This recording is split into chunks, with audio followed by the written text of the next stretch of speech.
distinguished dignitaries, officials and guests, and my dear, dear students, ladies and gentlemen.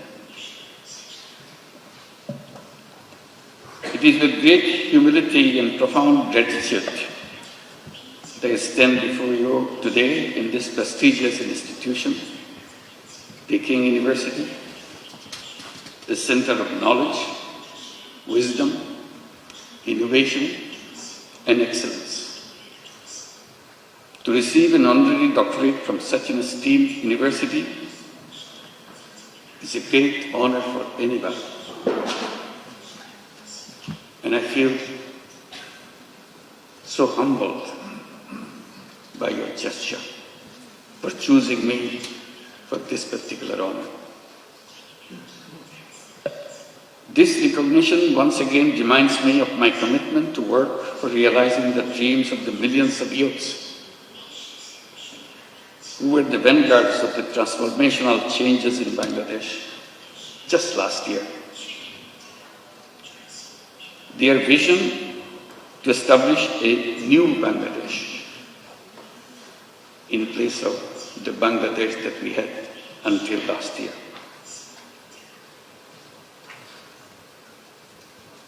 A new Bangladesh which will be free from poverty, hunger, unemployment, and destitution. Ladies and gentlemen, and my young friends, to translate this vision into reality,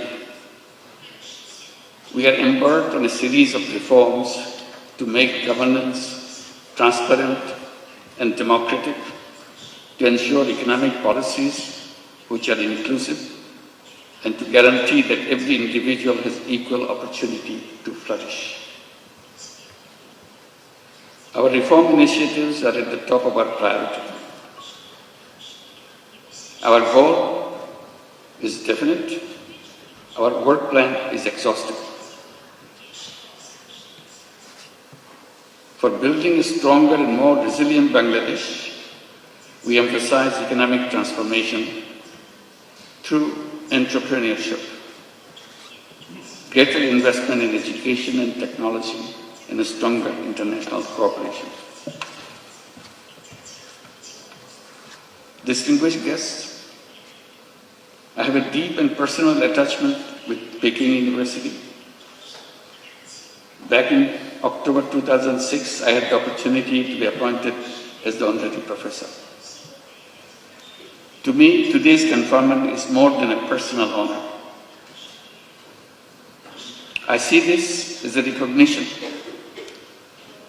as an acknowledgement of the resilience and courage and determination of the people, especially millions of women and young entrepreneurs who continue to prove that no challenge is too big when they are given the right opportunities to develop and break the shackles of poverty and marginalization.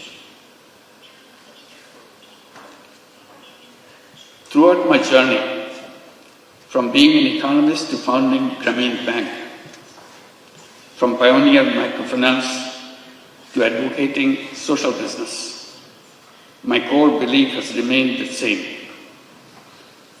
People are not poor because they lack of skill or ambition. They are poor because the economic system has never given them a fair chance. So poverty is not because of the something lacking in the person. It's not their fault. It's the fault of the system that we built for ourselves. That causes poverty. That causes all the problems for human beings by wrong thinking. And I blame myself for being part of that institution, academic institution, where we pass on this wrong knowledge to the next generation. So I plead guilty that we have not been able to change those ideas, wrong ideas, which make people suffer. So my struggle has always been to go back, to find out the faults in the system that we promote, we teach the young generation, so that we do not repeat the same thing for the next generation.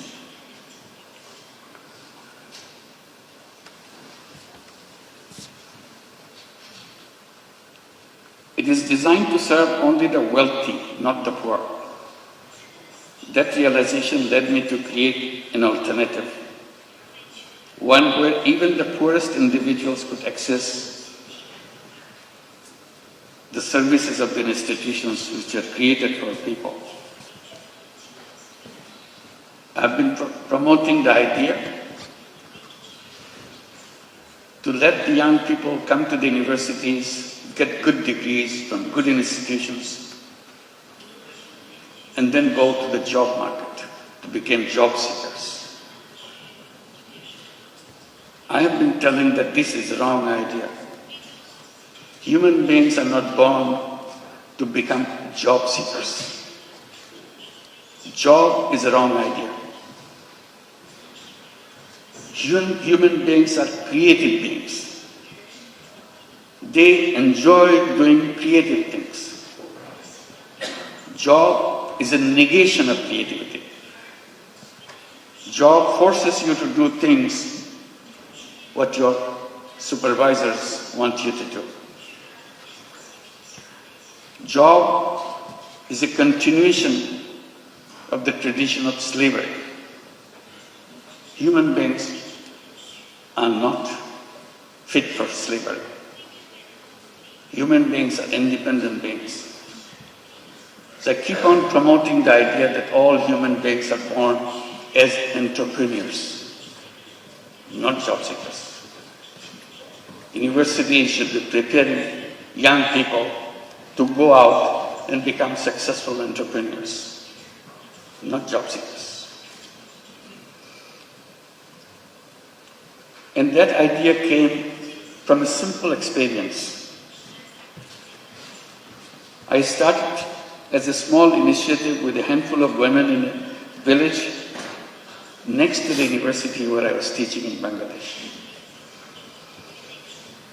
I started lending tiny little money to the poorest women that the world has ever known,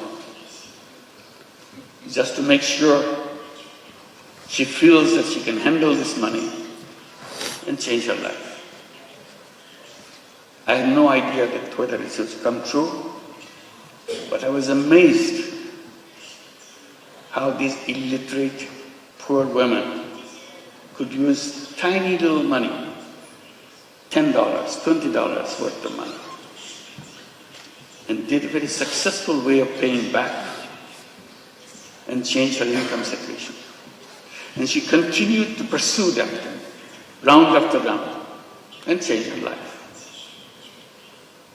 And it turned into millions of women all over Bangladesh, and with perfect record.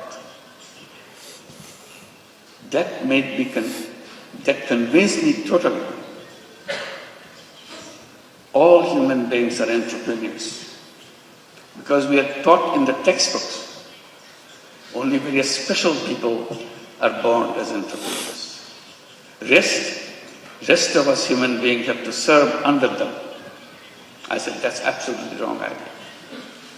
If the poorest illiterate women in Bangladesh can become an entrepreneur with a $20 loan, $30 loan, anybody in the world can become an entrepreneur. It's nature to human beings.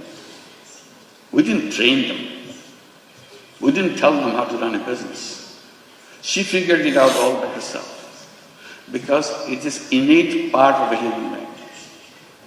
So that continues with a bigger question to me.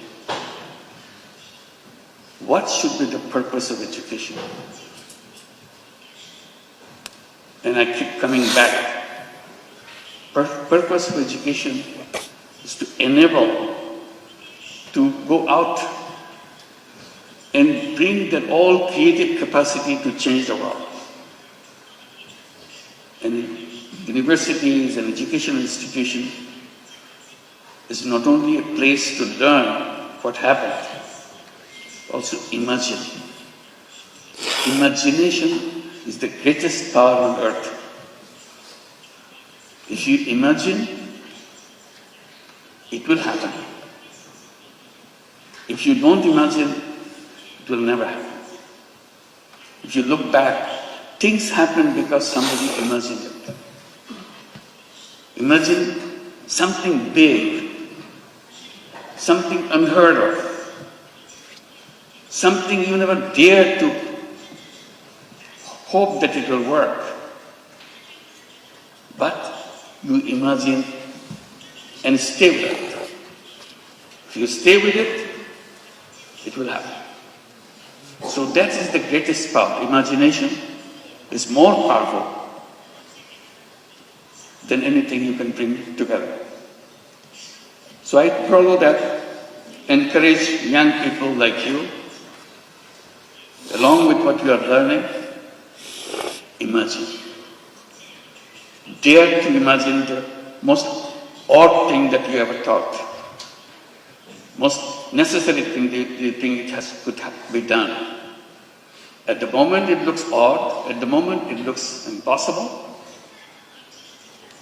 The human journey is about making impossible possible. That's our journey.